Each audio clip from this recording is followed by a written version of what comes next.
Portions of the following program may have been pre-recorded. The following programs, views, claims, or ideas may not reflect those of WSRR Radio or WSRRradio.com. Viewer discretion is advised. And now, we take you behind enemy lines with Lucas DeRazio and Dom Ferro on WSRR Radio. All Browns fans will go to heaven where football season's never ending. The leaves have changed, smell it in the air. Where every morning is a Sunday morning, the grill is firing and the drinks are pouring. All Browns fans will go to heaven and our motel can go to hell. Welcome to another episode of Behind Enemy Lines right here on WSRR Radio, nationally local, meaning we play your local bands on a national stage, coast to coast. I'm Lucas DeRazio, joined as always by Dom Ferro, and it is July 30th. We are recording this at 8:12 p.m. on a Thursday night. You guys are hearing this on WSRR Radio at 10 o'clock in the morning on your Friday morning. Thank you guys for joining us. Live on WSR Radio or anywhere you get your podcasts if you're hearing us a couple of days later. Thank you for joining us either way. But if you want to get the most up-to-date version of Behind Enemy Lines and all of WSRR's other great shows, you can find them on the WSRR Radio website as well as the app. So if you want to listen to us on the go, WSR Radio app. So make sure you hit that up. Google Play Store, App Store. It's everywhere. Dom, we're back here. July is coming to a close. August starts tomorrow for the people, and that means that NFL football is just one step closer for everyone. Last week we talked about some overs and unders. We did our 2026 overs and unders. We got through just about half of the league, and you have that list for us that we got through last week. We're going to continue that today and finish up our over and unders for the 2026 season. Now, you did a little bit of cheating. You said you did some digging, some research in the last week, which I kind of feel like is cheating. I feel like we don't really do research on this show. That's kind of like the whole thing we're doing. We're flying by the seat of our pants, but whatever, to each their own. But you have the list from last week. Why don't you recap for us and let the people know where we stand? Listen, let me clarify. I wouldn't say it was research. It was more just a refresher. It's been months. I haven't been keeping up with football as much during the off season, so just kind of getting a lay of the land, seeing the new coaches, some of the big off season moves, and just kind of looking at some rosters. So nothing crazy, but it did make me rethink some of my picks that I made last week on the show. So there might be a few that I'm going to change, but yeah, we can run through these quick. We both had the under 4.5 wins for the Miami Dolphins. I'm definitely going to stick with that one. I think you are as well. The Cardinals, we both said over 4.5. I'm going to change this one. I'm going to go You're switching under. it to under? Yeah. Last week so I said... So now, again, going back to this number, like we talked about last year, and there wasn't a single team at 4.5. This year, there's two of them in the Cardinals and Dolphins. And to say that both are going to go under is a little crazy. That's the only reason why I want to go over for one of them, and I feel like the Cardinals have more of a chance. I still don't love the Cardinals. Today I saw a video too of like Marvin Harrison Jr. dropping like 4 passes on the first day of training camp, and they were like, he's just totally gone mentally. Yeah. So don't get me wrong. It's not like I love the Cardinals, but I just feel like one of these two has to be over 4.5. Yeah, I think so. I thought that at first last week, but then I was looking back at last year's over-unders, and I thought like it was pretty easy to know who was going to be bad in the NFL. We didn't do a great job of picking like who was going to be the best, but I think we did it. We knew like who was going to be horrible. And this year, I think it's pretty obvious like the two teams that are the worst are the Cardinals and Dolphins. Last year, I feel like there were like 5 teams that are competing for the worst, and you could see it before the season started. This year, it's just these two, and they're far and away the worst in my mind. So I think they're going to both have tough seasons. But the Cardinals, like last week I said, Jacoby Brissett, he just wins games. I think that he did maybe like 5 or 6 years ago, but I just don't see it happening this year. I think he has the experience to be able beat bad teams and like keep them in it against bad teams, but the fact that they're not going to be playing for anything either does hurt that number, because it's like, well, if they're not really playing for anything, they're not going to play the veteran. They're going to play Carson Beck or maybe even Gardner Minshew. But like, let's be honest, as much as I love Jacoby Brissett, he doesn't have that much of a future in the NFL. But anyway, those are our teams at the 4.5. I'm still saying over for the Cardinals. You're saying under for both. Jumping up into the 5.5s. What did we say last week? We said under for the Jets and under for the Raiders. Those were the 2 5.5s. First 4 I have under, so it's a bit risky, but I think I'm going to stick with those as well. You're sticking with that, and I said under for both of them as well. Yeah, you did. What are you? The Raiders now are looking tasty. I don't know.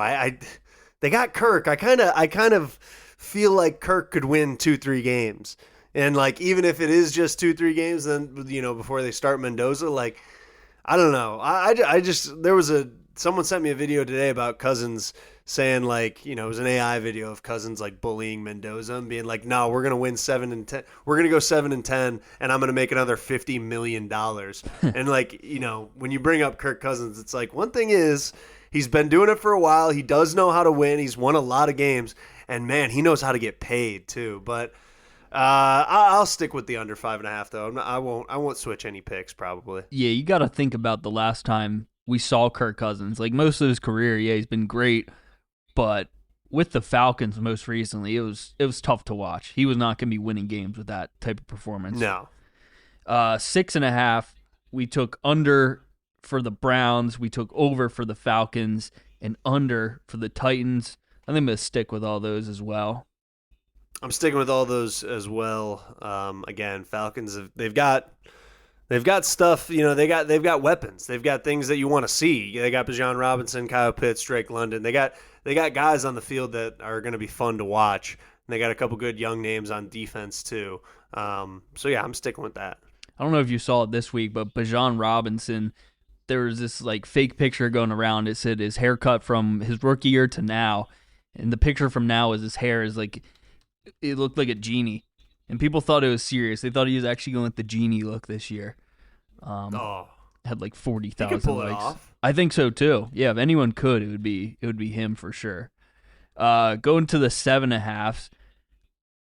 I took over 7.5 for the Colts. Lucas took the under.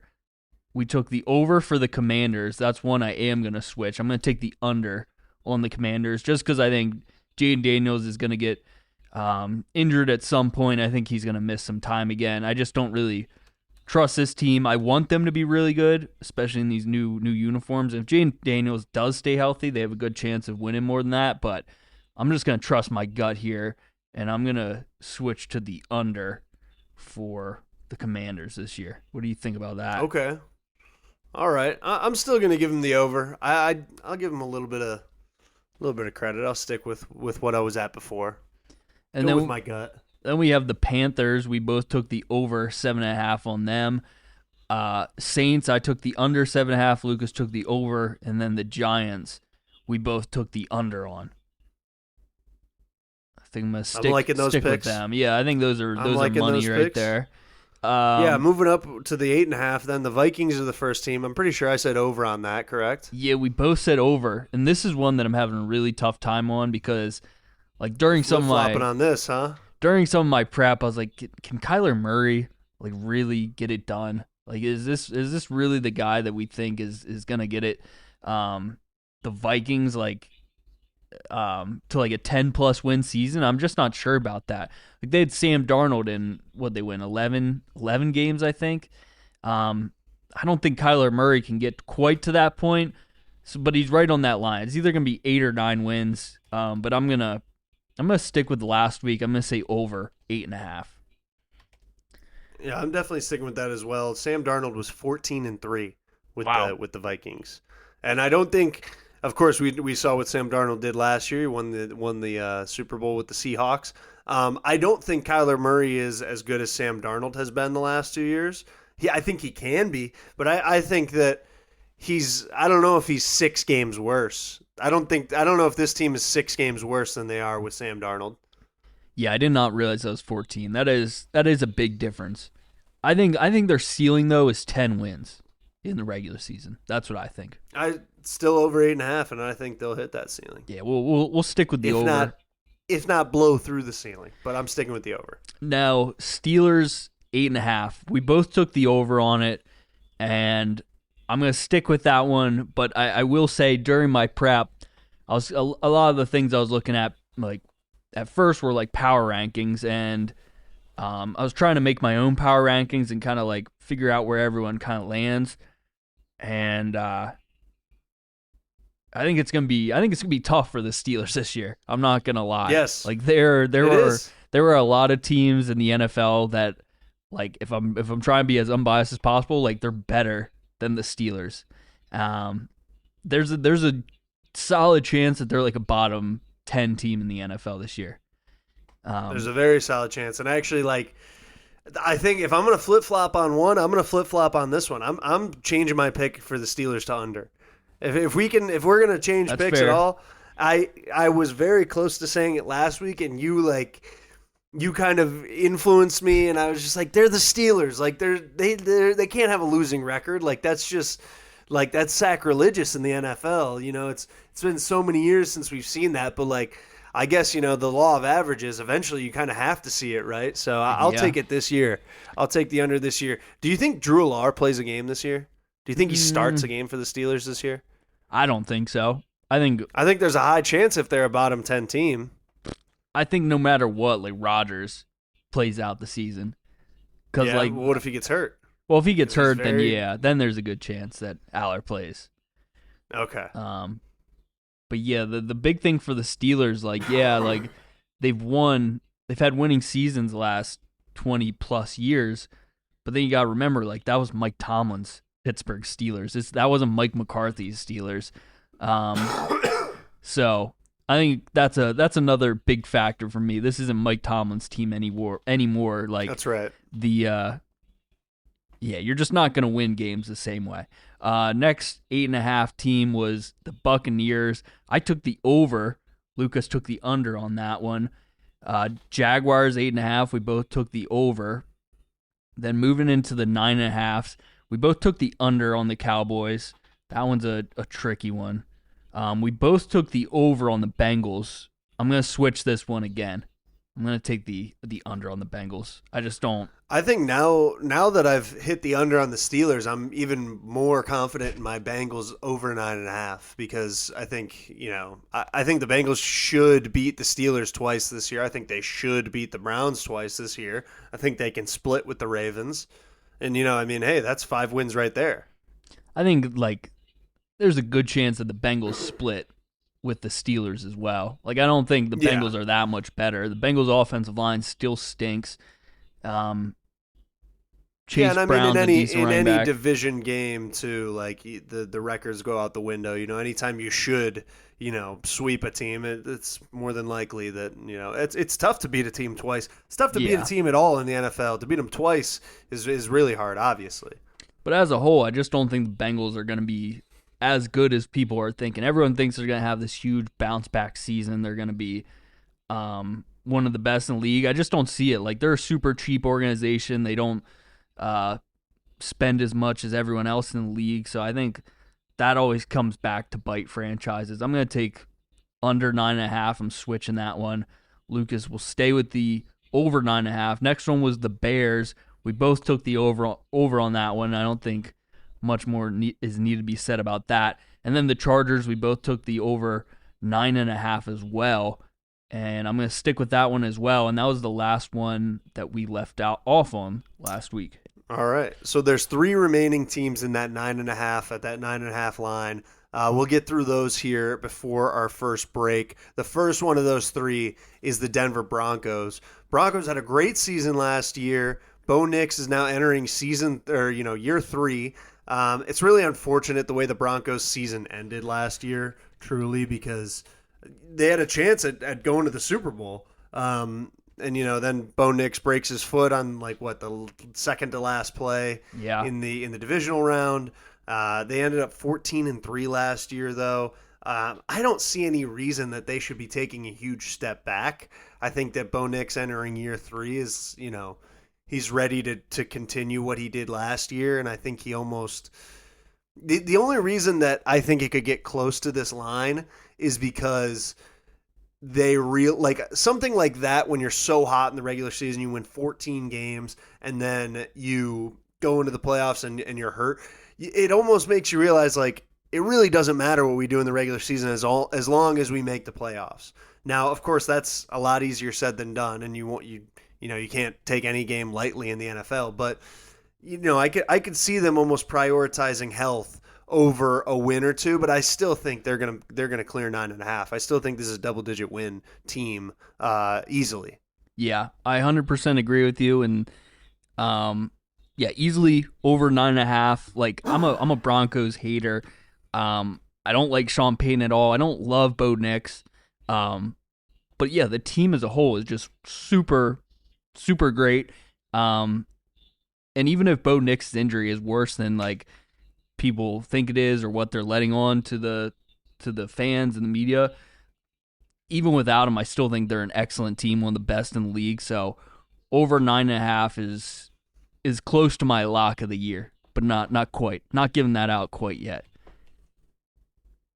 I'm curious now. Now that you brought up Bo Nix, Jarrett Stidham is still their backup. Wow, I was waiting to see them like, all right, we got to upgrade our backup quarterback position because we were a game away from going to the Super Bowl last year, and if we had a better guy at backup, but no, they're sticking with Stidham at backup.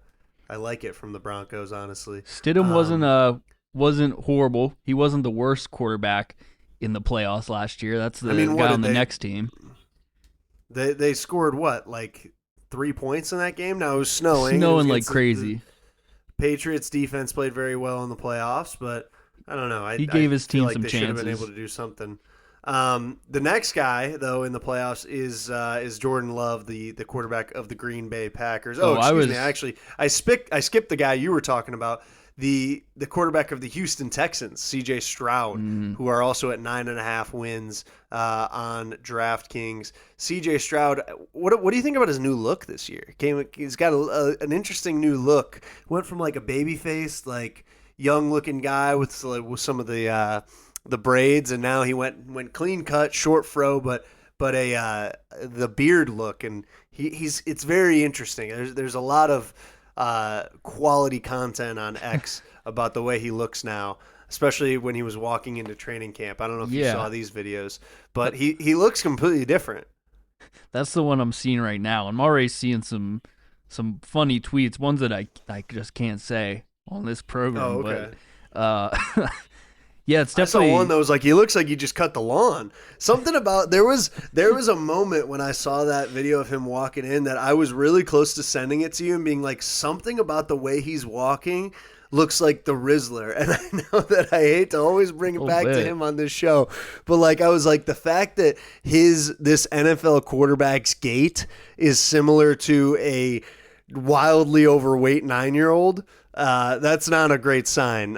But that was what it reminded me of. Yeah, it's not the best look. Someone said it looks like he's walking into senior year in 2007, and honestly, it's pretty accurate. Yeah, his fit's not great either. But C.J. Stroud, yeah, horrible in the playoffs last year. He just lost some aura in my eyes. I was gonna say over this whole time for the Texans. I'm still gonna say the over even after that video.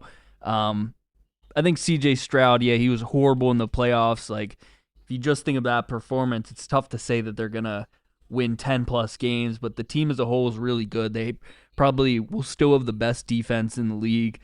It's a real solid team overall. I think this is another easy over. Yeah, they finished 12-5 last year. They do have, like you said, one of, if not the best defenses in the league. Nico Collins. I'm hoping to see Tank Dell come back. I'm really hoping that he can get healthy and put in some solid snaps for the Texans. One, because I do like him a lot, and I hate to see a guy who went out on an injury like that after having such a great rookie year, but also, of course, because he is on my fantasy squad. So I'm rooting for Tank Dell for sure. Fingers crossed for him. They also had David Montgomery, which I think is an interesting addition in the offseason. Another one of my fantasy players, but that's beside the point. Him and Mixon can be a really good 1-2 combo in the backfield. And you are really seeing so many teams go to a 1-2 combo in the backfield. I mean, you look at the Seahawks until Charbonnet, got hurt in the playoffs last year. Like him and Kenneth Walker were pretty much splitting carries. Bijan Robinson and Tyler Algier, like pretty much every team that has a solid running game is doing a two-back system. I mean, look where David Montgomery just came from with Jahmyr Gibbs on the Lions. So I think that he knows how to work in a system like that too. I think just because of the run game, the offensive line, and the defensive line, the defense as a whole, I'll stick with I'll go with the over as well. But I do think they might take a little bit of a step back. But again, they don't play in a great division either. Very quickly, the Packers are the last team at 9.5. Give me your 10 seconds on the Packers. Packers is an interesting one. They gave Christian Watson a massive deal. That's one of my predictions for a player who's going to have a massive breakout season. I think they're going to be good as always. I'll take the over. Taking the over. Josh Jacobs had a little bit of off the field trouble this year. We'll see if this offseason, we'll see how that affects him this year. Jordan Love, what are your opinions on Jordan Love? Because obviously they lost in the playoffs last year. They lost to their division rivals, the Bears. But I feel like the common thing with Jordan Love is just like, which one are we going to get? Because sometimes he looks great. Sometimes he doesn't look like he belongs out there. Yeah, his peak is obviously like one of the highest in the league, and I think he's a really good quarterback. I think he's in he's definitely a top 10 quarterback in the league, and that's saying something. So I have a lot of respect for him. I'd like to see some of the inconsistencies clear up a little bit, but yeah, I'm a Jordan Love guy. They finished 9-7 last year. You going over or under? I think I might go under. I think they're going to stick at 9 wins. Packers, I'm taking the over. Stick with us for more over and unders right here on WSR Radio. Behind Enemy Lines, coming right back.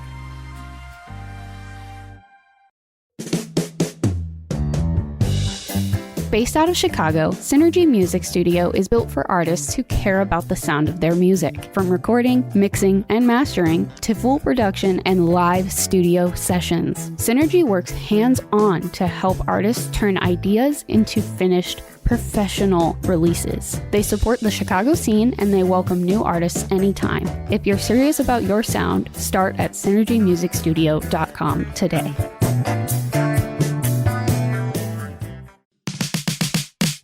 Independent music has always been about doing things your own way, not cutting corners, not chasing trends, and definitely not handing everything off to someone who doesn't care about the end result. That's where Hellbender Vinyl comes in. Hellbender Vinyl is Pittsburgh's first and only custom vinyl record pressing plant trusted by artists across the country. They work hands-on with independent musicians to make sure each release sounds right and feels right start to finish. Every project includes 5 free test presses, so quality isn't a guessing game, it's built right into the process. So, if you're serious about your music and how it's released, don't settle for disposable formats. Press it with Hellbender Vinyl. Hellbent on quality, hellbent on service, hellbendervinyl.com.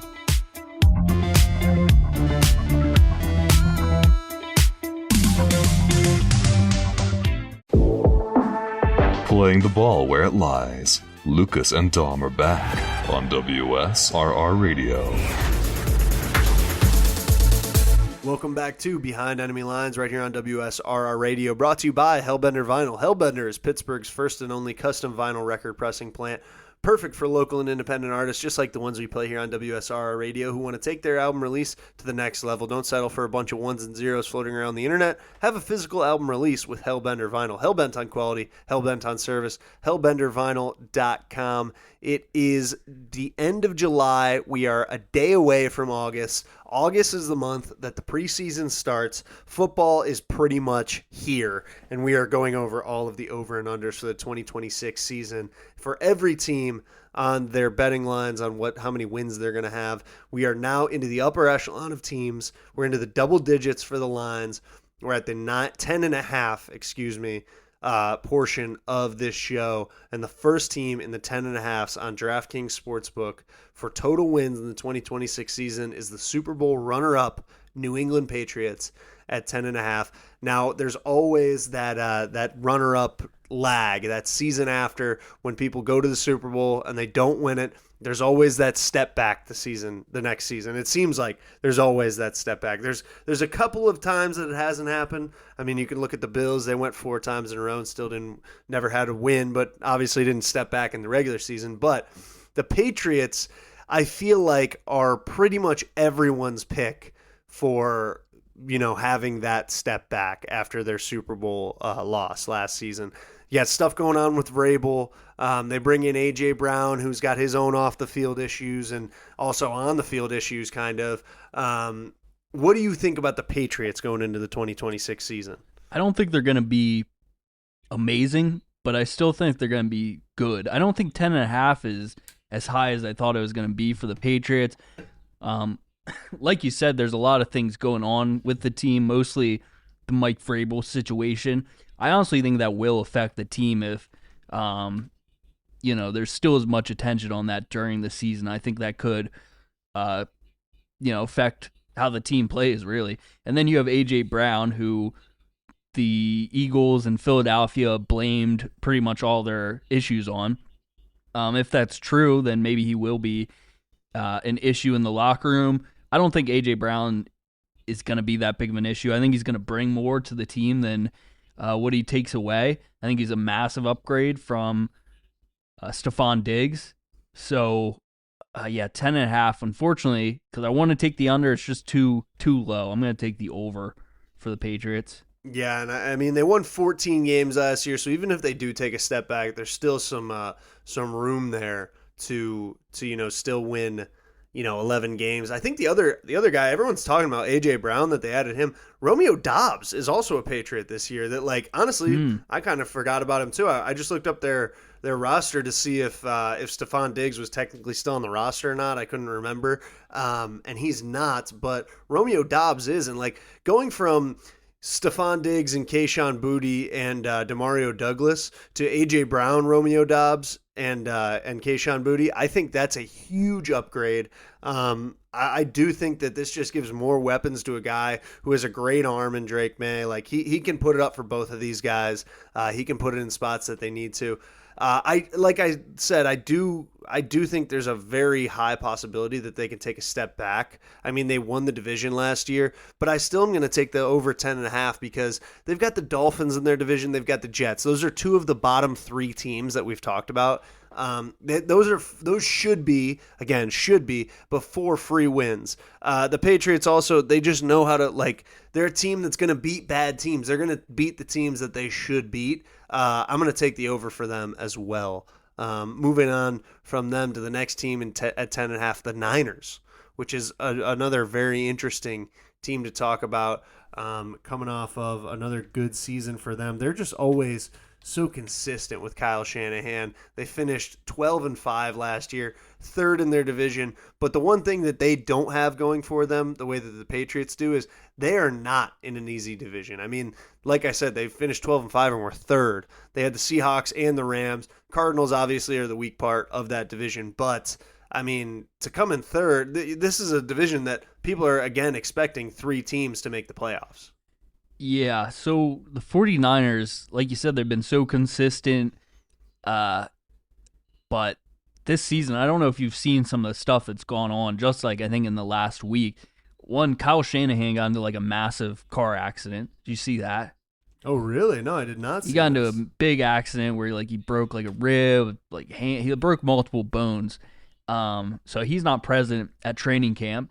And then just today, it was announced that Ricky Pearsall has a knee injury and he's going to miss the entire season. So that's a massive blow to that wide receiver room. And then you have Brandon Ayuk, who's been kind of going crazy on Instagram the entire summer. That's right. So things have just not been going well for the 49ers, but they've been just the standard in the NFL for the last probably 5 to 10 years. So it's hard to say the under, but I have a tough time. I think Brock Purdy's amazing.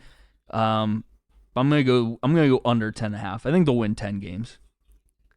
I think I'm going to stick with you and also take the under on this one because you do look at that wide receiver room and like you said, they're going to lose Ricky Pearsall. They're now going to lose Brandon Ayuk. They do add Mike Evans though, and Christian Kirk are the two guys that Google's AI is really highlighting that the 49ers added. So other than, I mean, those are two guys that, add depth to that receiver room. Mike Evans, though, is obviously at the back half of his career. They also bring Dre Greenlaw back. He had a 1-year deal last year with the Broncos. I think that's a big addition to get him back in that linebacker room. It is really hard to root against the 49ers.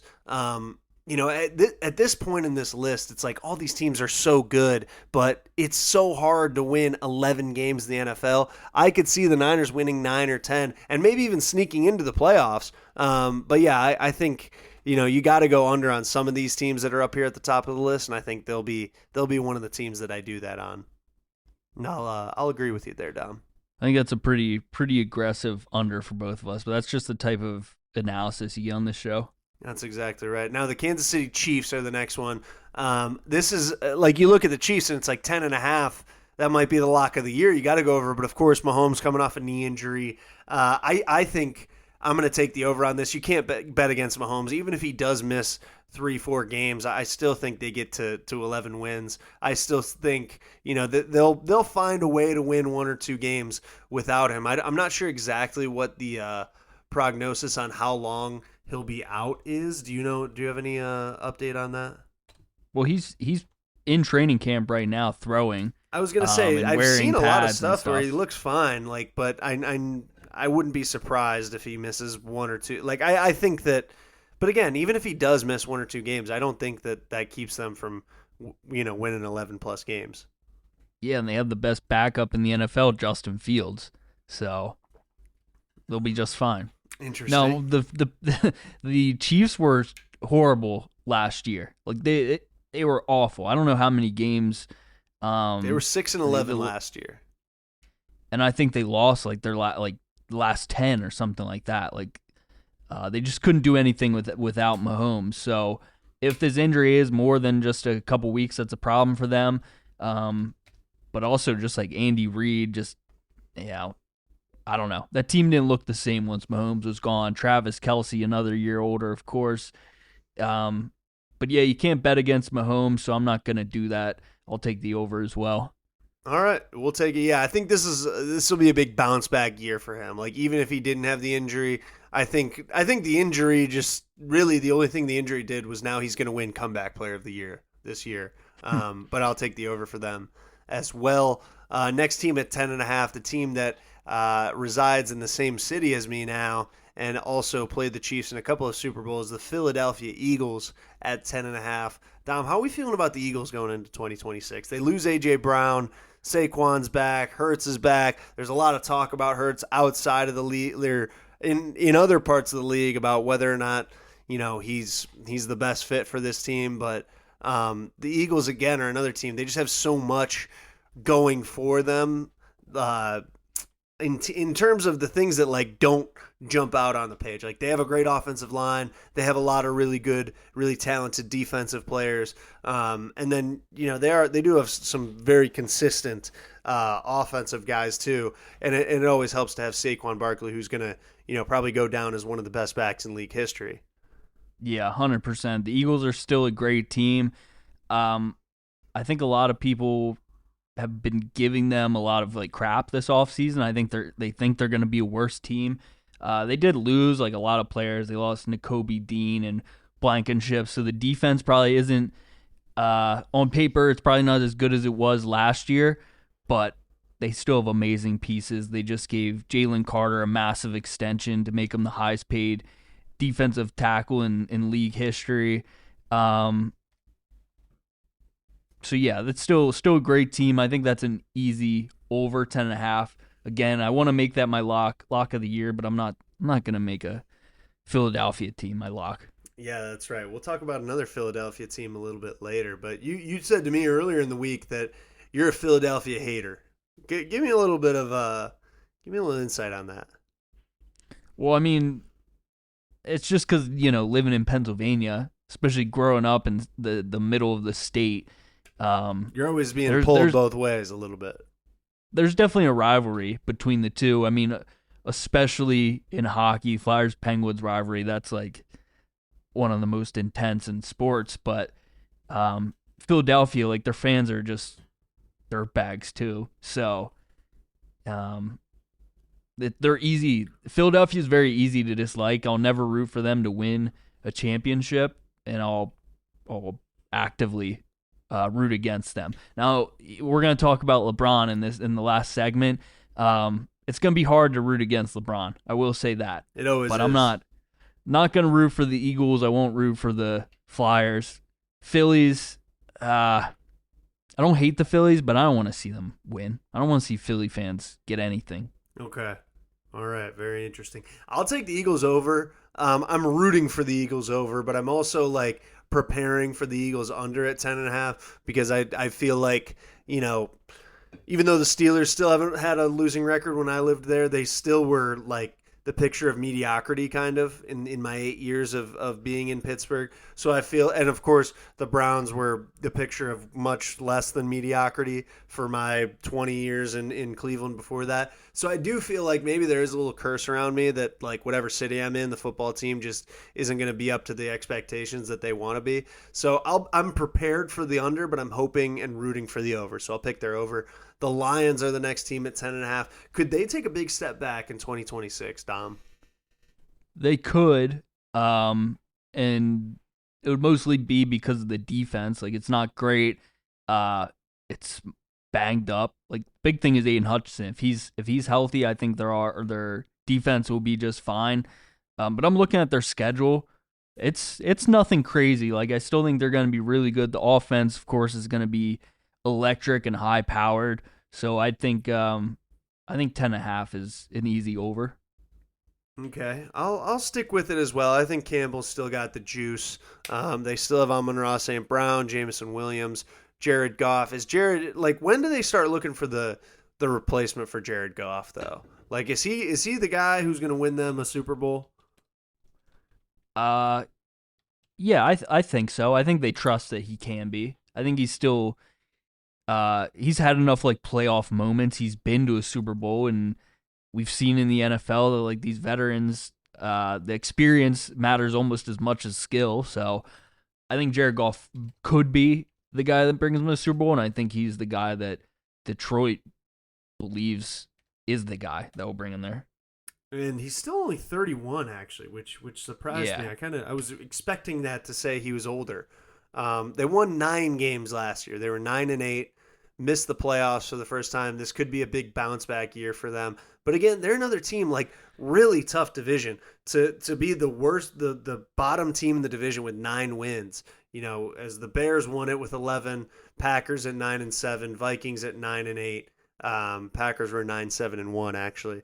Lions at 9-8 and missed the playoffs. I do think that, yeah, I think they'll use that as some fuel to the fire. I think Campbell's a guy that's going to know how to use that too, and like motivate the team after a missed season. I could see this Lions training camp being a tough one to be in for a player, but one that works out for the best for the franchise after.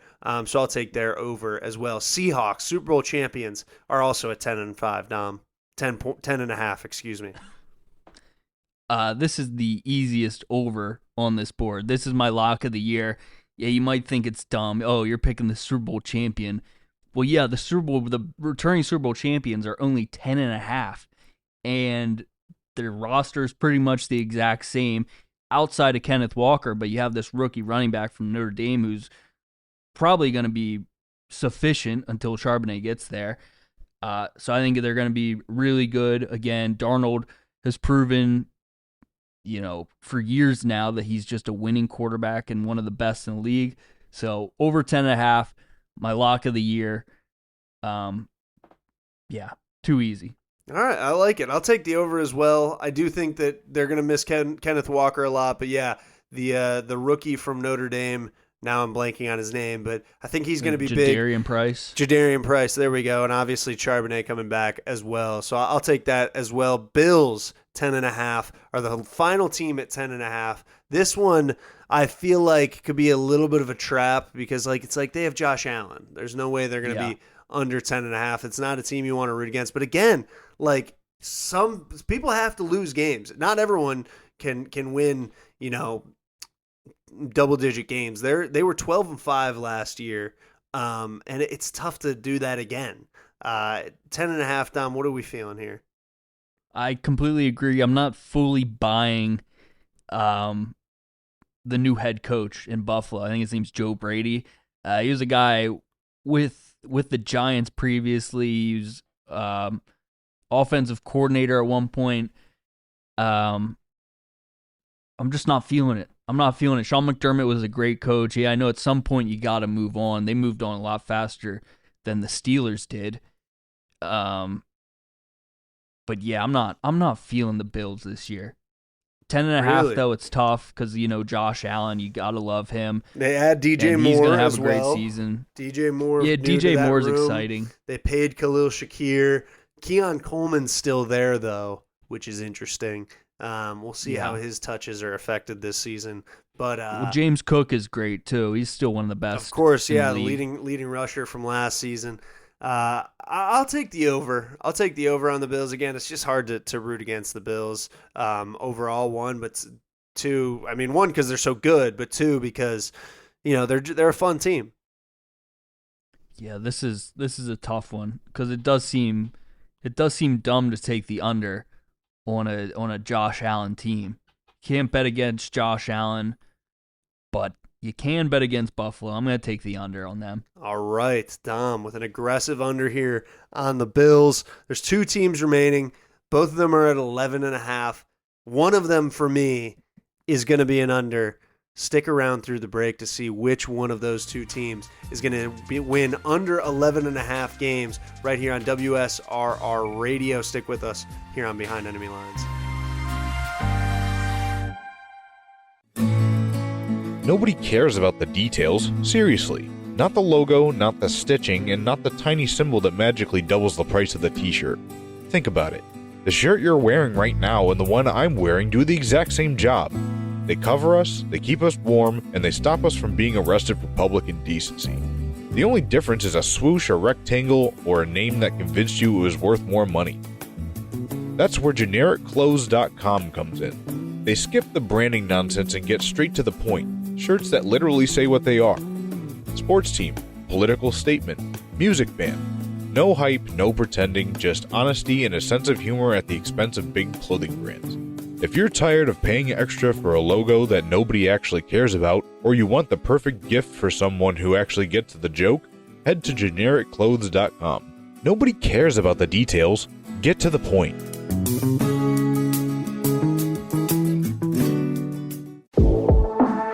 Calling it like they see it. Lucas and Dom are back on WSRR Radio. Welcome back to Behind Enemy Lines right here on WSRR Radio, brought to you by our proud sponsors at YourBuddiesGarage.com. Your Buddies Garage sells a selection of salvaged, used, and scrapped auto parts and accessories, perfect for a quick fix or a first stop before you shop. Before you pay a pro, see what your buddies got at YourBuddiesGarage.com. We've got two teams remaining on our 2026 overs and unders list. Both of them are at 11.5, and I gave you a little teaser before the break that one of these two teams, one of these two powerhouses, one of these two Super Bowl favorites, I'm hitting the under on. Now, Dom, I think you're looking at the same list as me right now. I'm interested to see what you'll do because I know one of these teams you hate with a passion. Yeah. And that team is the Baltimore Ravens at 11.5. How are we feeling about the Ravens? A little bit of a new look, new head coach, New Jersey. What are we feeling about Baltimore's season going into 2026? Last year they had a really bad season. Lamar Jackson missed most of it with injuries, and that was the last straw for the Ravens organization with John Harbaugh. So he's with the Giants now. This new head coach, I'm not completely sold on. I don't know a ton about him, but I know that his time with the Chargers, it was very successful. So I think that if that's any indication, I think the Ravens are going to be really good. Lamar Jackson's going to have a bounce back season. You said it. I hate this team with a burning passion, but I'm going to take the over. I think they're going to have a good season. I think, I think they're going to make the playoffs. I don't want to say over, but I have to.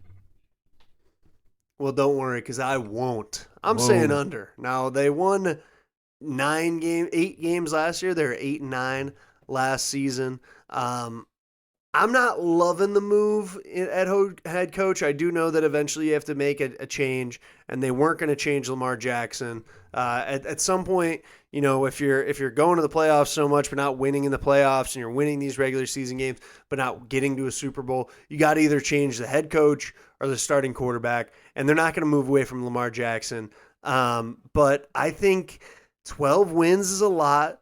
They didn't do enough for me in the offseason. Now, obviously, they wanted an elite edge rusher. They first went out and got Max Crosby. I liked that move. Then they didn't get him because he didn't clear his physical. Some medical issues came up. So then they said, well, we're still going to get an elite edge rusher. We're getting Trey Hendrickson. I did like that move for them, but they didn't really do enough offensively for me. Derrick Henry's getting another year older. They did add a couple of receivers in Elijah Surratt, which I think is actually going to be an underrated addition for them in the 2026 draft. But their big draft pick was Jacoby Lane at wide receiver. Now, they also picked a guard from Penn State and an edge from Missouri. But I think that Jacoby Lane is kind of the big pick that everyone's looking at in Baltimore to help Lamar Jackson at receiver. But they also lose Isaiah Likely. Mark Andrews is getting older. Like, I really thought that if anything, they would stick with Likely and try to move on from Andrews. I know obviously contract wise it didn't line up that way, but I'm taking the under on the Ravens.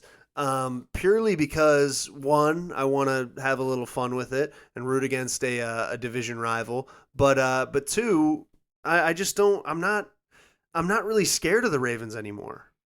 I'm not as scared of them either, and I'm just thinking about, like, I don't know. It's not going to be as easy for them as it was in past seasons where they were like the most dominant team in the league.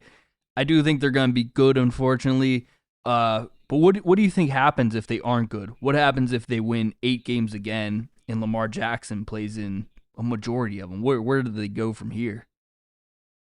I don't know. I think the big thing is getting other things around them, like just getting proven guys and not proven guys who are at the back end of their career, because they've done that. They went out and got, DeAndre Hopkins and Odell Beckham Jr., but they need, guys who are in the prime of their career. And really, like, you look at Lamar Jackson's, career in Baltimore, he really hasn't ever had, top guys in his receiver rooms. And I think that's what they're trying to do by drafting 2 receivers, is like get 2 guys that can be, franchise guys and, hopefully grow into Pro Bowl players. But overall, like they're not going to move on from Lamar Jackson. Like, they're going to want to, have him retire. Now, of course, if there's a world where he plays terribly and like he's losing them games, I don't think that's going to happen. People were saying last year, and I was kind of one of them, that he was, an MVP candidate, and he kind of got glossed over for MVP. He played so well. The last 2 seasons. Right? Because last year was Stafford, and the year before that was Josh Allen, correct? Yeah. The last 2 years, really mostly 2 years ago, like he could have won an MVP 2 years ago. So I still think Lamar has it, but I just think they need to get more around him offensively. But I'm taking the under, really, just because I want to. There's no bigger reason than because I want to. We ain't scared of them anymore. I'm not scared of them. I don't think it would be crazy for the Browns to split with them. I don't think so either. I don't think that's crazy. And I don't think that splitting should be the thing you're shooting for. But I could, that as a Browns fan, that's what you're hoping for, the best, which is a split. Yeah, it's a win for sure. That's exactly a win. And then the final team is really a lot of people's Super Bowl favorite, and by a lot, I think I'm in that a lot. The Los Angeles Rams are at 11.5. I'm taking the over on this. They add Myles Garrett. Stafford's still the man. Puka Nacua, Devontae Adams. I mean, Kyron Williams. They've got guys all over the field. Their defense is really good as well. They added Trent McDuffie to their secondary. I'm excited for the Rams season. I'm really sad that we're going to see Myles Garrett possibly win a ring for another team, but I'm happy for him that he's going to be on a team that's going to compete for a Super Bowl. It is going to be bittersweet seeing it, but I'm backing the Rams this year. I think they're a fun team, and I think I want to see Stafford win another. Yeah, you said it. They're set up for a Super Bowl run. Pretty much everyone's Super Bowl favorite, an easy over. And the only thing that you didn't mention was there's a good chance Aaron Donald may play for the Rams this year. I think. Is this still talks? Is there still talks about this? I'm still hearing about it. I'm still hearing rumors. When he left, he was still at the top of his game, so I don't think there'd be a huge fall. Oh, he really was, yeah. I think there's a really good chance if that happens, that team is going to be dangerous. And like you said, it's going to be awesome to watch Myles Garrett this year. Play for a team that's actually going to be up in games for a lot of it. Yeah. So there's a good chance he breaks his record again. I don't think there's any reason. I was going to say there's no reason that he shouldn't break his record, which I think that is another thing that gets glossed over from last year. Like the fact that he broke the long-standing NFL record for sacks in a season when they were losing so much last year. He had 40 less pass rush snaps than Michael Strahan and TJ Watt. If you go back on this show when he did break that record, you can hear me talk about it then. So I won't blast everyone's eardrums with it again. But yeah, Myles Garrett is one of, if not the greatest defensive players of all time in the NFL. And with that, we've done it. We've covered the entire NFL and what everyone's overs and unders are for total wins in the 2026 season. Dom, how are we feeling about this list? I think I may have gotten them all right this year. That's what I'm thinking. There you go. Well, you can't get them all right because I got all mine right and we disagreed on a couple. So, yeah. I think if you listen to this whole thing, I'd like to know what the numbers are. Now, of course, these odds aren't super lucrative. But what if you just put $5 on all of these? I mean, I would say probably win $1 million. At least 25 of them are gonna hit. At least 20, 25. At least. Well, I will say, in all seriousness, I think this one is much better than last year's over/under. I think we're definitely getting more right. I think we're all over Why it is this that? year. We just everything we were saying, we're just pretty much on the same. We're in flow state. I think throughout this whole thing, a few differences. Yeah. But I think overall we're seeing the board. That's what we do on this show. It's really just a peek for the audience into what flow state looks like. So Thank you guys for joining us along that ride of us getting to flow state. There's a minute left in this show. We didn't get to talk about LeBron very much. LeBron coming to my city, coming to my new city, Philadelphia. He's going to be a 76er playing with Jaylen Brown, Joel Embiid, Tyrese Maxey, VJ Edgecombe. What are we feeling? How are you feeling in Pittsburgh, Dom, about LeBron coming to the Keystone State? At first I was shocked. I know a bunch of people were saying, "Oh, how could you be shocked?" It was one of the likely teams. I just never thought he was going to Philadelphia.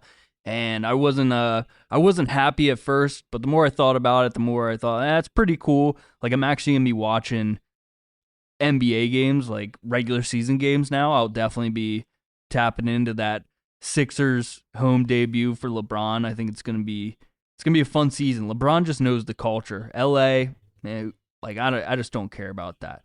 But I'll watch him play in Philadelphia for sure. We'll talk about this a little bit more next week, but I'm really excited for when they go 0-1 and all the Sixers fans are like, boo, get him out of here.